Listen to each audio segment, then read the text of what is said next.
बहिणीला मांडे भाजून खाता यावेत म्हणून खापर मागणारे ज्ञानोबा माऊली, आई वडिलांच्या निधनानंतर मुक्ताईला सावरणारे सोपान काका, ब्रह्मगिरीच्या प्रदक्षिणेमध्ये मुक्ताईच्या पायात काटा टोचला म्हणून तिला खांद्यावरती घेऊन चालणारे निवृत्ती महाराज, आणि चिडलेले रागवलेले ताटी लावून आत बसलेल्या ज्ञानोबारायांना ताटी उघडा ज्ञानेश्वरा अशी आर्त हाक मारणारी मुक्ताई. किती प्रेम, किती ओलावा, किती आपलेपणा आणि ओसंडून वाहणारं वात्सल्य. खरं तर आपल्या मनात सुद्धा प्रेमाची, आदराची, आपलेपणाची या सगळ्या भावभावनांची बॅटरी जर लो झाली असेल तर कधीतरी वारीत चालून पहा. माणुसकीची बॅटरी आपोआप चार्ज होईल. त्यासाठी करायचंय काय? विनेवरची तार प्रेमानं छेडायची आहे आणि आदरानं भगवी पताका खांद्यावरती घेत चालत राहायचंय.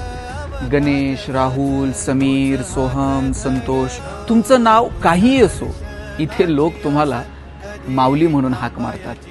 ही वारी आहे, जन्मोनजन्मीचा फेरा चुकवणारी. वारी चुकायाची नाही.